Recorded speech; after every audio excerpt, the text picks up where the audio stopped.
Baik, terima kasih kepada Pak Ferdinand yang tadi sudah menjelaskan mengenai pelaksanaan biokarbon. Mungkin kita minta kepada Bapak Ibu kalau ada tanggapannya. Yang pertama mungkin kita minta kepada Dinas Lingkungan Hidup, mungkin bisa Bu Asneli atau Pak Inas mungkin mohon tanggapannya. Bu Asneli ya.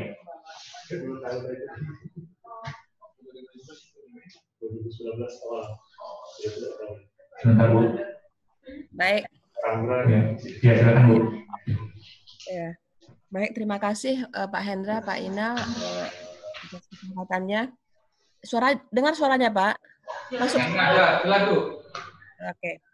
Ini kebetulan memang saya sudah lama tertinggal ini dalam kegiatan biokarbon karena tahun lalu juga saya tidak terlibat aktif lagi walaupun sebelumnya aktif ya.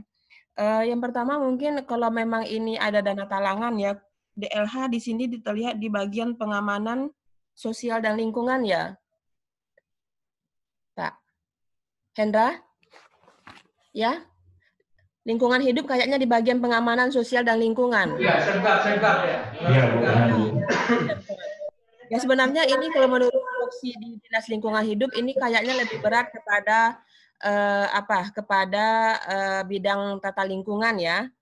Tapi karena di tim saya dimasukkan namanya, mungkin saya hanya memberikan sedikit pertanyaan mungkin juga ya.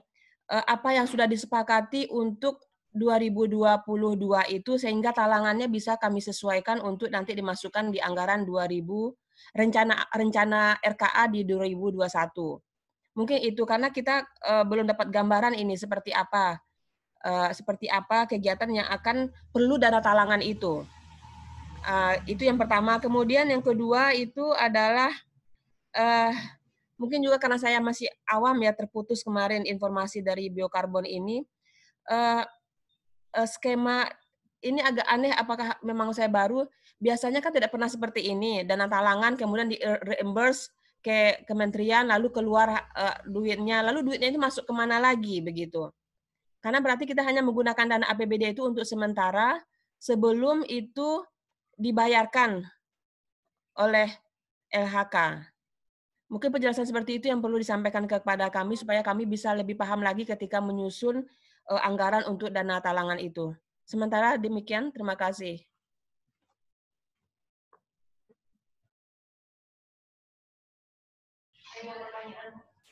Baik, terima kasih Bu Asneli. Oke, Bu Neni langsung ditanggapi oleh Pak Kepala Bapeda. Ya, jadi begini, karena sebenarnya kita ini kalau mau dapat duit kan Bu Neni, bukan minjam duit kita. Mau dapat duit, tapi pakai duit kita dulu. Ya. Gitu. Jadi insya Allah sebenarnya asal Bu Neni nanti dalam RKPD 2021 tadi disebutkan dana talangan 2022. Jadi RKPD 2021 untuk RKPD 22 disusun pada tahun 2021 nanti. Ya, jadi kan angkanya sebenarnya terakhir kalau seingat saya itu dibahas sama Pak Ferdinand, ada Pak Alfian, terima kasih Pak Alfian. Pak Alfian tidak ikut waktu itu, sorry. Yang pergi itu saya sama Pak Ferdinand, Pak Jaya sama Pak Taufik. Yang 5 hari penuh itu saya tahu persis Pak Ferdinand, dan harusnya memang sudah ada bukan gambaran besar, tapi semacam fiksasi dari total anggaran yang bukan total anggaran, total reimbursement yang akan kita dapatkan di OPD masing-masing. Jadi Bapak Ibu sekalian, di dalam RKPD nanti masuk dalam salah satu kegiatan yang Bapak Ibu punya atau sub kegiatan, kita kan sudah pakai Permendag nomor 90 2019 tentunya kan, masuk dalam sub kegiatan yang itu sudah punya, cuma nanti saya minta tolong nanti dikasih tanda kurung dulu dalam RKA-nya bahwa ini nanti akan direimburse. Jadi supaya apa? Supaya DPR tidak kaget kenapa tiba-tiba dinas kehutanan dapat tambahan 10 miliar katakan seperti itu ya, atau bahkan ada tambahan berapa 2 miliar gitu kan. Nah artinya kita pakai duit APBD dulu, nantinya setelah diganti, ya itu yang saya tadi sempat bicarakan dengan Pak Reja, itu bagaimana mengganti uang APBD-nya Pak Pak Reza, atau kita ganti itu target-target PDB kita tambah. Jadi dalam hal ini Bu Nelly, yang perlu kita catat sekarang adalah jangan khawatir, jangan takut, masukkan saja dulu, asal diberi keterangan dulu bahwa tidak direct. Ya, yang penting sekarang itu belum sampai ke sana tahapan kita, bikin dulu surat minatnya, karena dari surat peminatan ini kita juga pasti akan melaporkan. Ini masalah reimbursenya akan kita laporkan pada Pak Gubernur melalui Pak Sekda selaku Ketua TAPD. Kemudian setelah itu nanti juga kita harus wajib melaporkan kepada DPR. Ya, kita harus mendapatkan semacam memorandum of understanding antara kita dengan DPR untuk menggunakan pola on-granting, sehingga kita meminjamlah katakan duit APBD untuk ditawarkan dulu di masing-masing OPD yang sudah disepakati sebagaimana diselesaikan rapatnya pada bulan Februari yang lalu dengan tim BioCF dan World Bank. Mungkin itu dulu yang dapat saya. Oh, jangan bukan World Bank aja, waktu itu ada Kementerian Kehutanan, Bappenas segala macam hadir itu. Jadi sebenarnya tidak usah lagi kita pertanyakan masalah on-granting, soal bla bla bla, itu sudah tidak lagi perlu kita pertanyakan. Yang paling penting dari konsekuensi keputusan yang kita ambil kemarin kita tetap laksanakan. Nah, insya Allah Bu Nelly 2021 nanti Bu Nelly dengan tim dari Dinas Lingkungan Hidup itu sudah menyiapkan sejumlah anggaran yang akan diletakkan di kegiatan mana, karena kalau RKPD sudah dari kegiatan mana, nah nanti dalam kurung on-granting BioCF program itu aja mungkin. Demikian, terima kasih. Baik, terima kasih Pak Kalun. Mungkin Pak Yunas mau menambahkan dari DLA. Silakan Pak. Terima kasih nih Pak Hendra. Assalamualaikum warahmatullahi wabarakatuh. Dengar nih suara saya Pak Hendra? Oke. Yang saya hormati Pak Kaban, Pak Septinal, Pak Hendra, dan teman-teman. Sebelumnya saya menyampaikan permohonan maaf dulu nih dari Bu Linda. Sehingga beliau juga ikut nih. Memang ada mendadak kegiatan karena berkaitan dengan kepala dinas kami, maka tidak bisa ikut hadir. Pertama, ingin kami sampaikan bahwa untuk Bu Deli ya, ini sebenarnya datanya sudah ada Bu sama kita dengan Pak Subhan. Itu pagu kita itu totalnya sekitar 7,5 M. Dan di LH kebagian 2 kegiatan, yaitu di bagian pada tahap preparation, pada tahap persiapan, kemudian tahap reinvestment. Pada tahap persiapan, seperti disampaikan Pak Sabinal tadi, kita ada kegiatan namanya FPIC. Itu kegiatan adalah untuk menyiapkan masyarakat untuk siap menerima program ini.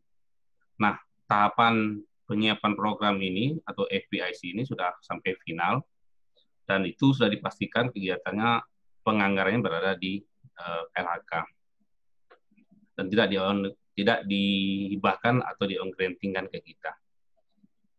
Saya memberikan masukan juga nih Pak Sebrinal dengan Pak Kaban bahwa sampai sekarang kami dari LH itu belum selembar pun menerima surat keputusan tentang tim kita ini. Itu kita belum ada terima baik dari LHK, dari World Bank, apalagi dari provinsi. Nah, kalau menurut saya pada tahap awal ini sebaiknya kita sudah punya surat keputusan tentang kelembagaan. Bahwa salah satunya LH itu berkewajiban untuk melaksanakan kegiatan FPIC, timnya seperti apa, garis koordinasinya seperti apa juga belum kelihatan ini nih. Padahal kegiatan BioCF kita ini ada 2, preparation dengan pre-investment. Nah, yang sudah nampak kemungkinan ada lembaganya yaitu baru pre-investment. Sementara kami di preparation juga belum kelihatan sampai sekarang, baik di tingkat provinsinya. Padahal kegiatan ini berkaitan. Malah kalau menurut KLHK harusnya pre-investment ini dijalankan setelah tahapan preparation-nya selesai. Nah, kemarin terakhir dengan Pak Sebinal ya, kita pastikan bahwa tahun ini tahap preparation-nya sudah harus jalan. Nah, kami mau menyusun tim, itu kami nggak punya dasar hukum, Pak Sebinal, untuk membentuk tim ini, tim kerja ini. Dan mengenai butuh surat peminatan dari masing-masing UPD, kalau saya menyarankan bagusnya kolektif saja kita buat, tapi ditandatangani bersama oleh masing-masing kepala OPD. Jadi tidak satu-satu, supaya ini bisa menjadi satu kesatuan yang bisa kita pertanggungjawabkan atas nama gubernur, tidak atas nama OPD masing-masing. Itu dua hal yang sekira masukan Pak Kaban dan Pak Subdinal. Terima kasih. Assalamualaikum warahmatullahi wabarakatuh.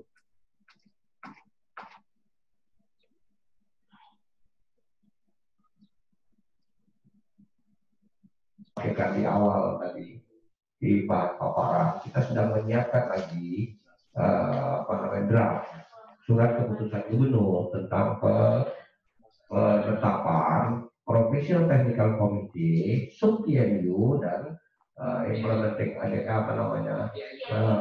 Project Implementation Unit gitu kan, atau unit pelaksana teknis. Nah sebenarnya SK ini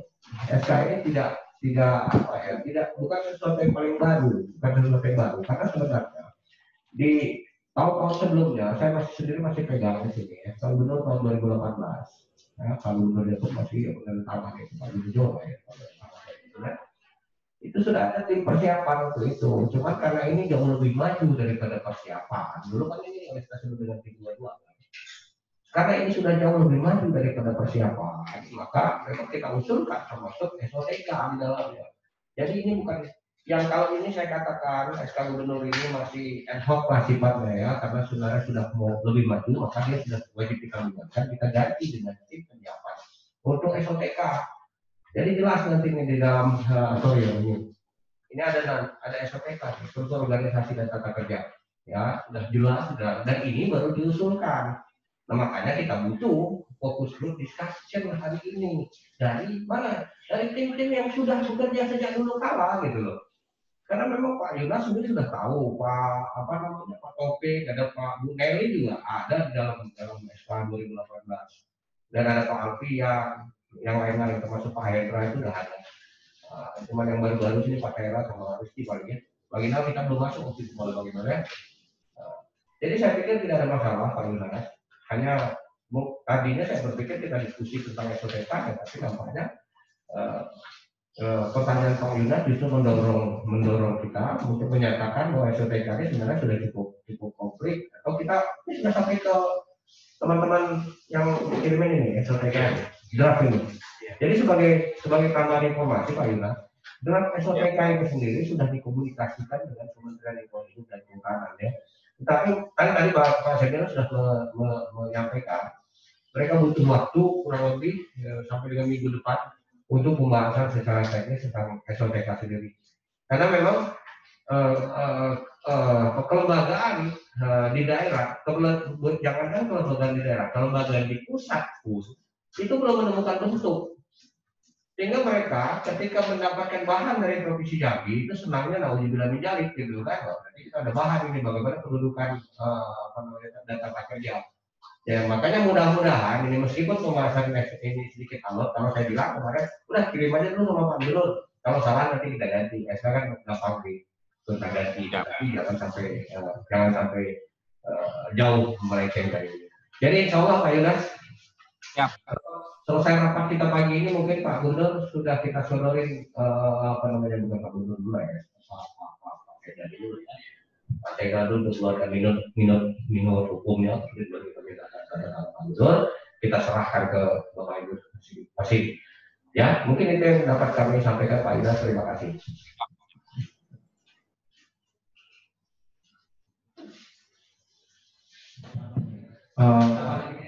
Oh ya, benar. Pak Yunas ini sedikit tambahkan yang ditanyakan Pak Yunas tadi, yang ini pelaksana di masing-masing UPD itu ya adalah nanti di komponen yang lain yang ada Pak Kaban tadi di PIU-nya atau unit pelaksana teknis, dan komposisinya itu nanti itu yang perlu kita sepakat bersama, ataukah nanti kita buat komposisinya struktur kelembagaan yang di masing-masing atau masing-masing lah yang menentukan. Ini yang kita perlu sepakati. Artinya di PIU ya, di unit pelaksana teknis.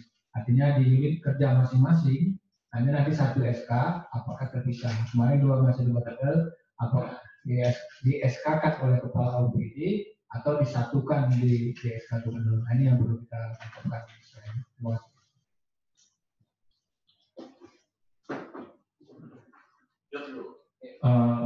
selanjutnya mungkin kita minta kepada Dinas Kehutanan. Pak Endra boleh? Pak Endang atau Bu Din ya? Boleh saya nanggapi dikit, Pak? Oh ya. Terima kasih Pak. Ya, terima kasih Pak Endra. Saya sepakat dengan Pak Sebinal bahwa kalau surat keputusannya sebaiknya kalau saya menyarankan cukup satu SK saja, tidak di setiap SKPD harus ada SK disahkan oleh kepala UPD masing-masing. Karena kalau di provinsi technical committee-nya kan sudah jelas itu sekda anunya kan, ketuanya sudah pasti Pak Sekda. Sementara UPD itu hanya merupakan sub MU, artinya ya memang kami hanya sebagai koordinat teknis kan gitu. Jadi saya kira SK-nya cukup satu saja atas tangannya oleh Pak Sekda atau sebagai ketua PTC atau langsung Pak Gubernur. Saya kira itu aja. Terus ya saya kira membuat simpelnya saja, mungkin untuk format struktur SOTK yang seperti disampaikan Pak Kaban itu ya kita sepakati sajalah, karena kan memang ini juga running-nya juga nanti kan di 2022 kan gitu kan. Ini kan saya masukkan minta sekarang kan supaya bisa ada kejelasan seperti kami di DH ini bagian mana saja sih yang akan menangani ini kan gitu. Apakah hanya selama ini yang menangani di bidang di LH hanya bidang tata lingkungan. Nah, sekarang udah masuk Bu Asneli kan gitu kan. Nah, ini harusnya kita dudukkan jelas supaya nanti ketika kami pembagian tugasnya bisa lebih real dan lebih mengikat. Saya kira itu aja tambahannya Pak Endra dengan Pak Sebina. Terima kasih.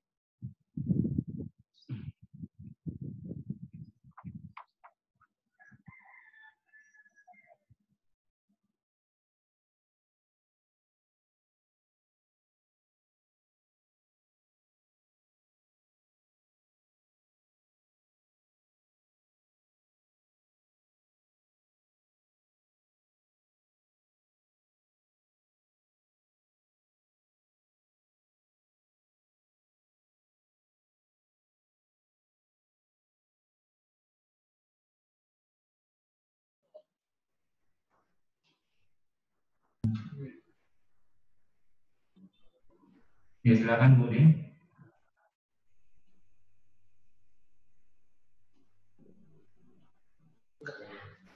Bu Din, dengar? Ya, halo. Ya, silakan Bu. Mohon maaf Pak, ini suaranya putus-putus. Yang dari Bapeda suaranya agak putus-putus. Kalau dari Pak Nasri tadi sama Bu Asneli sih agak bagus ya. Jadi mungkin mohon maaf sebelumnya kami datang terlambat atau bergabungnya terlambat.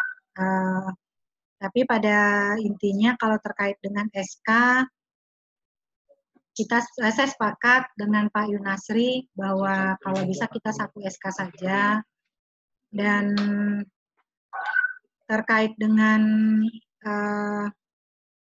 dana talangan mungkin nanti coba RKA ya Pak ya, seperti yang tadi disampaikan, ya mau nggak mau kita ikut kebijakan provinsi, mau seperti apa kalau memang kita harus menyusun RKA untuk tahun 2022, di 2021 untuk dana talangan kita setuju saja. Kalau terkait yang lain-lain, saya tadi tidak terlalu bisa menangkap apa yang disampaikan Bapeda, Kaban, jadi memang belum bisa memberikan masukan yang lain, Pak. Jadi yang memang berhasil kami tangkap tadi hanya itu, dan ini kita baru akan coba buka lagi filenya selain materi rapatnya tadi, baru kita akan coba. Mungkin saya dengarkan dulu dari yang lain, Pak. Makasih, Pak.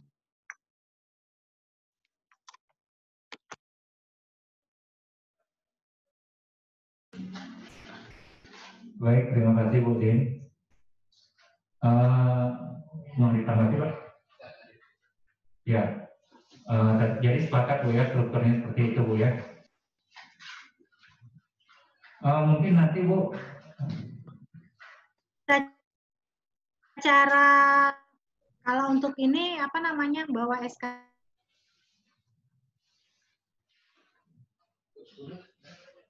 pada saat struktur itu baru sudah sebagian disampaikan.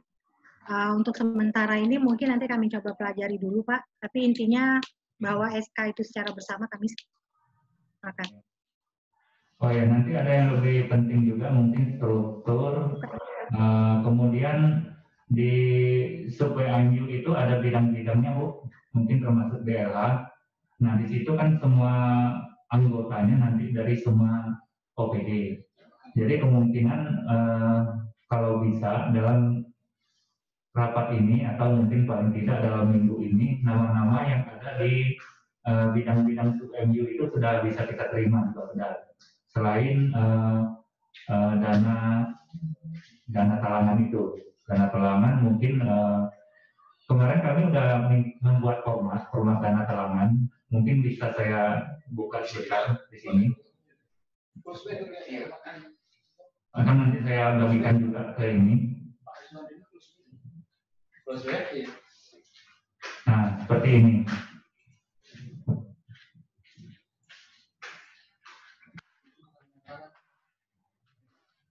Dana pendampingan, ya, dana pendampingan. Kemarin kami sudah ada menyusun, tapi mungkin nanti perlu juga disepakati oleh OPD. Misalnya seperti di Bapeda, di sini kami buat, ini udah pakai peraturan Permendagri 90 Bu ya, kegiatan dari Permendagri. Misalnya dari Bapeda itu ada pendampingan sebesar 200 juta seperti itu. 200 juta untuk 2021, di mana ini kami hitung seperti yang Pak Kaban sampaikan tadi, kisaran 10% dari anggaran yang disediakan yang kira-kira untuk DIU yang dilaksanakan oleh Bapeda seperti itu. Jadi kami kemungkinan akan memasukkan dana persiapannya 10% sekitar 200 juta seperti itu. Nah untuk OPD-OPD terkait mungkin nanti kami juga mengharapkan seperti ini. Sudah ada ancang-ancang misalnya kegiatan ini kemarin kami sudah ada memasukkan kegiatan, cuman apakah ini sesuai apa tidak dengan program kegiatan Bapak Ibu, mungkin nanti Bapak Ibu bisa cross check lagi nanti file ini kami kirimkan ke OPD. Kalau misalnya ada kegiatan yang kira-kira ini nggak bisa, ini nggak masuk, mungkin bisa dihapus saja, atau ada kegiatan baru yang mau dimasukkan, silakan dimasukkan. Kemudian masalah jumlah dananya juga kami belum tahu, ini angka-angka di sini hanya angka-angka perkiraan saja, tapi ini belum pasti. Nanti mungkin Bapak Ibu bisa mengisi angka-angka ini. Kami pikir dana pendampingan itu tidak spesifik untuk pelaksanaan biokarbon, tapi ini adalah kegiatan-kegiatan yang sudah dilaksanakan sehari-hari dari OPD Bapak Ibu, tapi kegiatan ini terkait dengan kegiatan-kegiatan biokarbon seperti itu. Jadi kita tidak menganggarkan secara khusus, tapi kegiatan yang sudah ada di OPD dan itu terkait dengan pelaksanaan biokarbon. Mungkin seperti itu mungkin yang kami harapkan Bapak Ibu.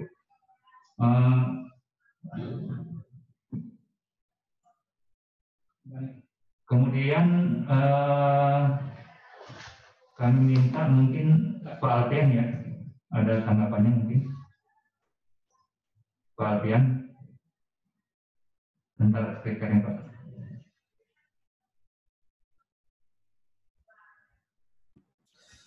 Ya, gimana Pak? Pak Hendra? Ya, silakan Pak.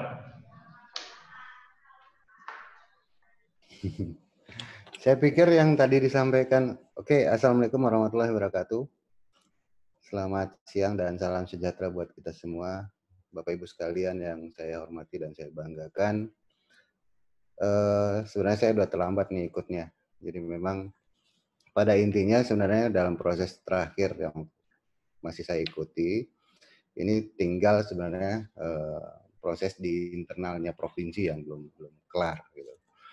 Jadi kalau memang sudah ada skenario yang sudah disiapkan oleh tim termasuk Kepala Bapeda bahwa kita harus sudah siapkan SK, sebenarnya itu salah satu kekuatan untuk bisa lebih mempercepat proses. Karena seingat saya dulu yang dipertegas oleh teman-teman World Bank,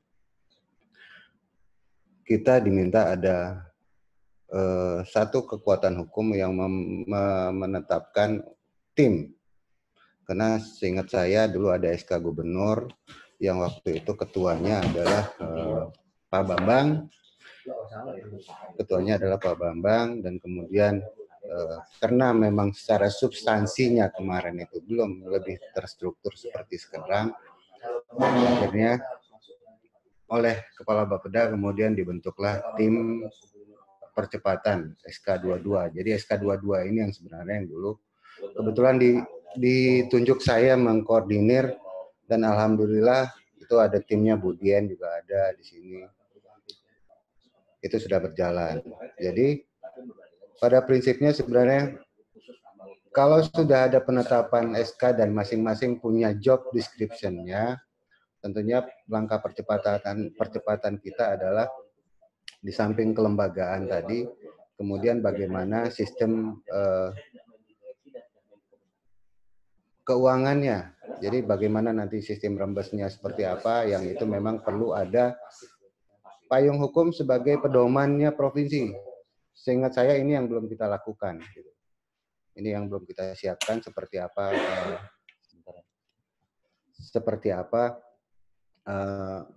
sistem rembesnya. Kemudian seingat saya juga dulu dari teman-teman keuangan juga belum terlalu aktif untuk berbicara benefit sharingnya seperti apa, karena uang ini akan dimasukkan kemana, apakah ini masuk ke APBD atau tidak.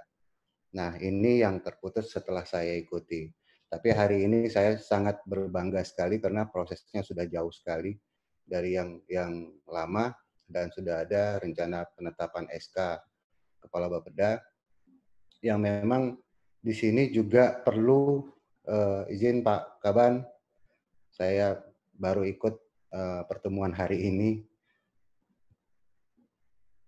Yang menjadi masalah adalah bagaimana kita bisa memberikan kepastian kepada program ini kepada World Bank sendiri, karena pertanyaan World Bank bagaimana kalau nanti uang ini udah masuk ternyata timnya provinsi juga tidak siap gitu. Nah, ini yang perlu menjadi pertimbangan atau perhatian kita bersama. Kemudian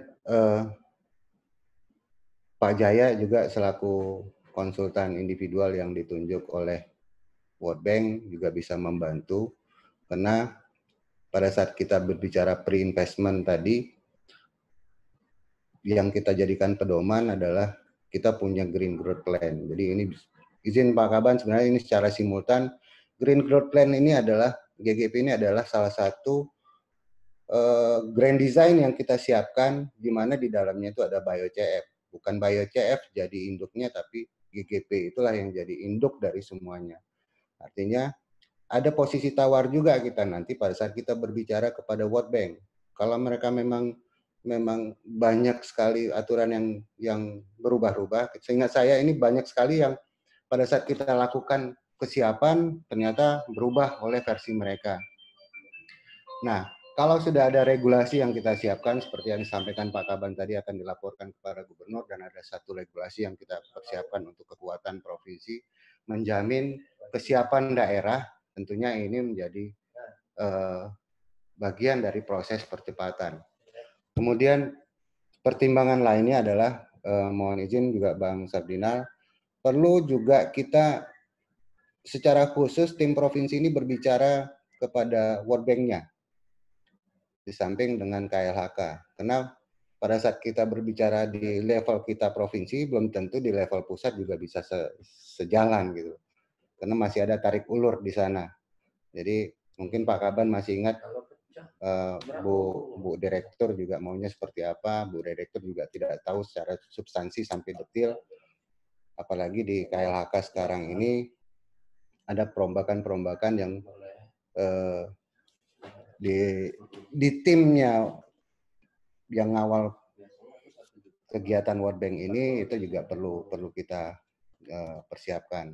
Kemudian yang paling penting lagi adalah grand design kita sudah siap apa belum untuk pelaksanaannya.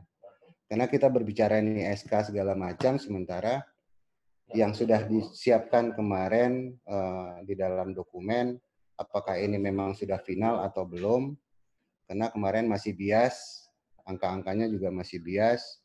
Kalau memang ini bisa, tentunya kita sudah menetapkan nih target-target yang akan disiapkan provinsi. Karena seingat saya dulu ada strategi kita untuk menetapkan WPK, ya kan, wilayah yang akan kita kelola, termasuk itu semua KPH, hampir semua KPH, ada beberapa KPH.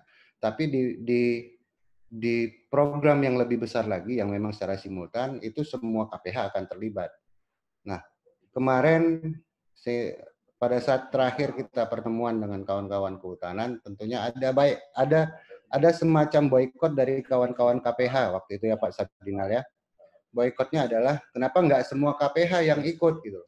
Sementara kita berbicara waktu itu strategi kita adalah kita akan mempersiapkan target-target penurunan emisi kita itu di wilayah-wilayah yang gampang untuk kita jadikan target dominan. Nah, kalau misalnya kita ngambil yang sangat sulit, tentunya ini akan menurunkan angka kita. Kalau angka kita turun, tentunya akan ada komplain dari kawan-kawan dari World Bank. Nah, ini strategi. Nah, waktu itu saya memutuskan bersama dengan tim adalah kita berbicara simultan.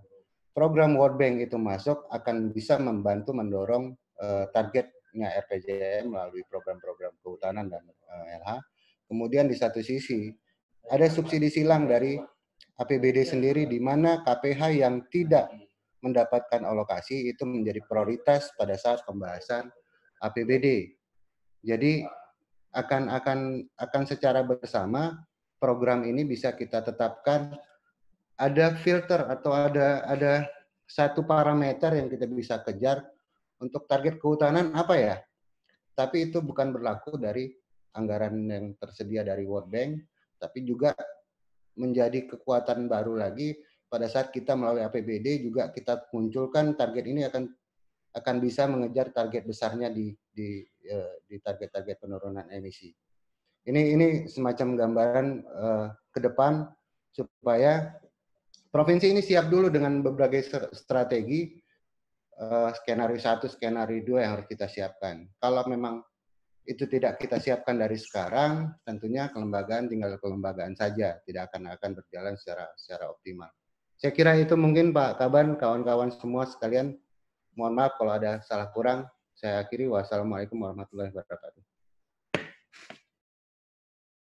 Pak Alfian, terima kasih Pak Alfian merefresh kita kembali ke masa lalu, kemudian melihat ke depan seperti apa.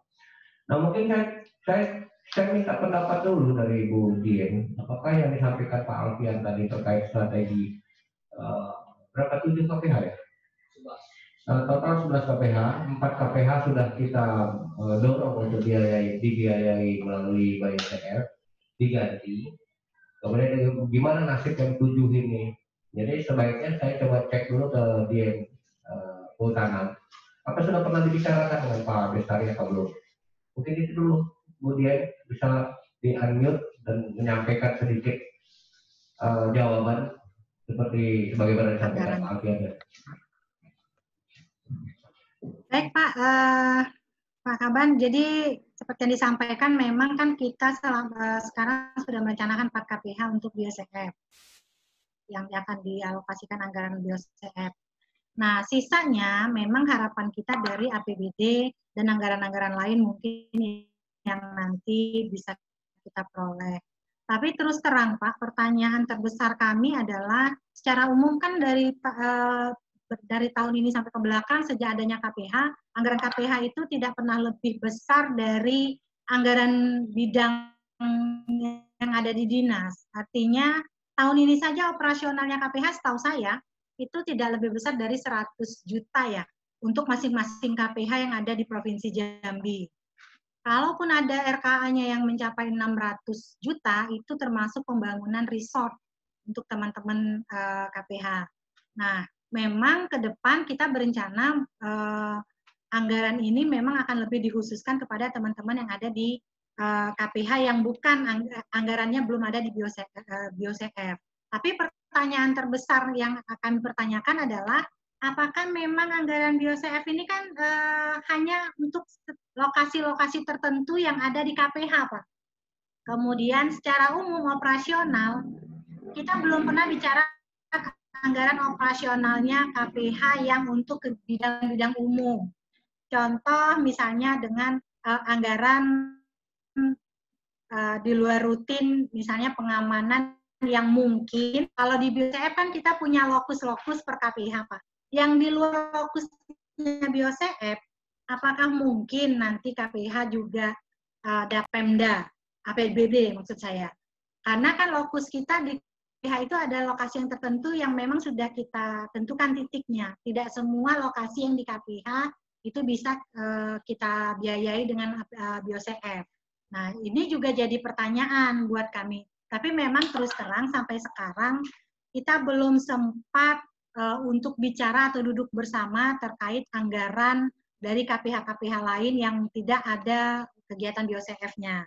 Meskipun memang kalau rancangan kami dinas sebelum ini, kami harapannya nanti dinas kehutanan itu bisa ikut anggaran yang BioCF yang ada di dinas kehutanan. Tadinya harapan kami bisa membantu paling tidak KPH-KPH penyangga dari KPH Lokus yang 4 KPH tadi.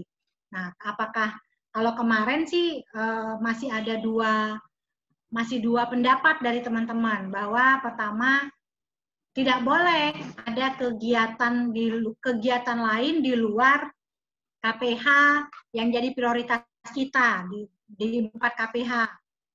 Sementara kalau pemahaman kami yang anggaran yang ada di dinas itu nanti akan membantu lokasi-lokasi yang merupakan tetangganya lokasi KPH inti 4 ini. Jadi kami akan mensupport di mana kegiatan-kegiatan untuk BioCF yang tidak didanai oleh 4 KPH yang inti tadi. Jadi memang kegiatan yang anggaran yang ada di dinas arahnya ke sana. Tapi memang secara lebih rinci kami belum pernah duduk bersama membahas ini. Mungkin nanti kita coba lebih perdalam diskusinya di antara teman-teman KPH dengan dinas, karena memang dari alokasi yang kemarin harusnya 2021 kita sudah bergerak, ternyata kan sekarang anggarannya jalan di 2022 untuk yang anggaran turun ke KPH dan ke dinas atau ke institusi Jambi. Nah, skemanya seperti apa 2021 juga apakah sudah dibahas tadi, saya juga belum ada mendengar Pak, jadi juga belum terbayang terkait dengan penganggaran yang mungkin masih di KLHK ya untuk tahun 2021. Intinya kalau untuk yang ditanyakan Pak Kaban, kami belum ada spesifik sama sekali bicara terkait dengan anggaran 2022 atau 2021 terkait dengan BioCF ini seperti apa support dari KPH-KPH lain juga belum. Makasih Pak.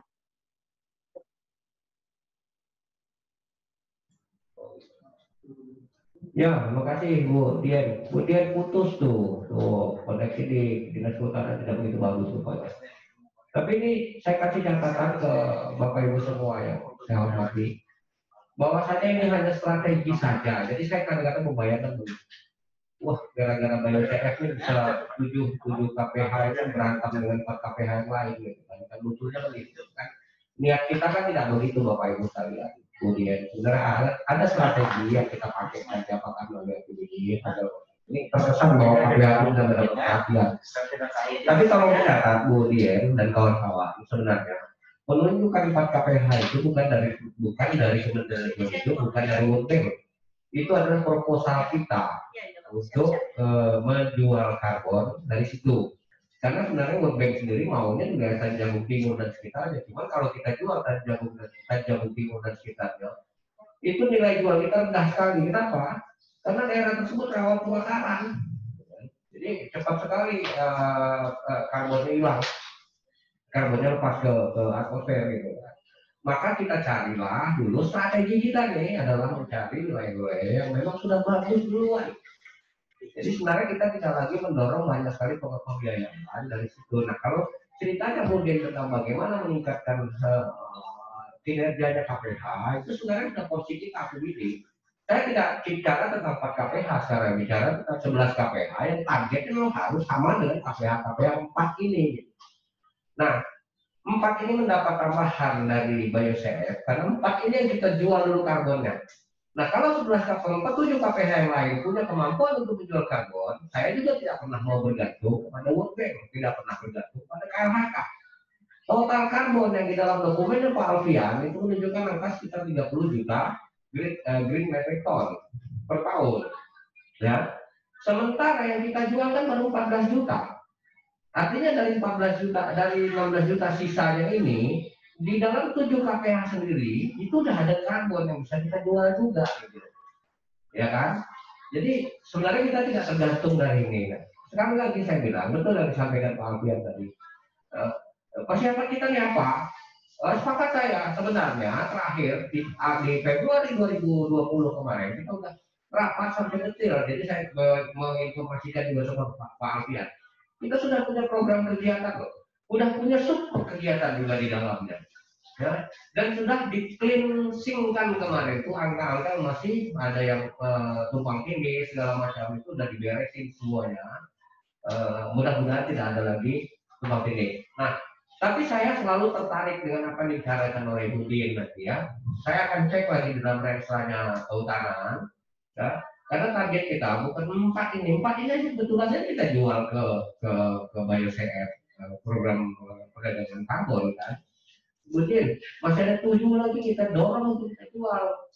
Gitu. Jadi tolong nanti juga insya Allah seharusnya atau normatif atau idealnya sekarang 7 yang tidak mendapatkan porsi dari BioCF itu harus kita dorong juga untuk menjadi barang jualan kita.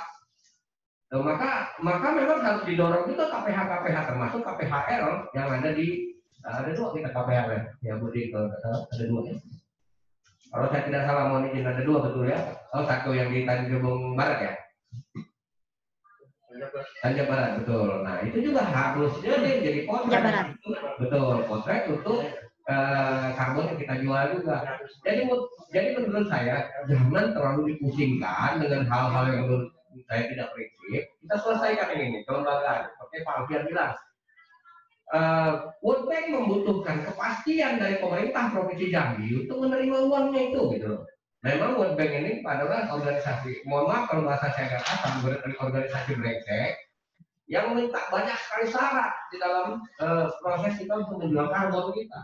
Ada beberapa organisasi lain sudah menjual karbon tidak terlalu sulit seperti World Bank, tapi saya juga memahami World Bank menggunakan standar mereka itu agar mereka dapat keyakinan, agar apa ya? Agar mereka mendapatkan keyakinan bahwa uang yang dari donor-donor mereka ini dikelola dengan benar. Nah, kalau kita berangkat dari cerita demikian, maka mudah-mudahan apapun yang mereka minta kita sediain dulu lah gitu.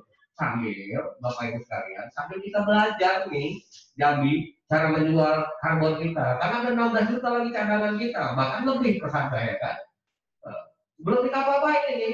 Saya juga tidak mau jual semuanya kepada World Bank kalau memang sulit. Prosesnya sulit seperti ini. Besok kita buat ini jauh lebih gampang dan setidak-tidaknya proses yang sulit sudah kita lalui, maka ke depan untuk menjual karbon kepada organisasi lain atau NGO lain atau negara lain sekarang itu tidak sesulit seperti sekarang ini. Mudah-mudahan ya, sudah kita puji. Tapi kalau sekali lagi, underline saya, highlight saya sekarang itu jangan tinggalkan yang 7 ini gitu loh. Ya, tolong sampaikan sama Pak Bestari nanti, tolong jangan tinggalkan yang 7 ini, tetap kita kejar target-target capaian RPJM di dalamnya, sehingga kalau capaian RPJM di dalamnya tercapai, maka proses untuk menjual karbon dari 7 KPH yang belum kita dorong ini, insya Allah jauh lebih gampang nanti. Mungkin itu tambahan dari saya dari terima kasih.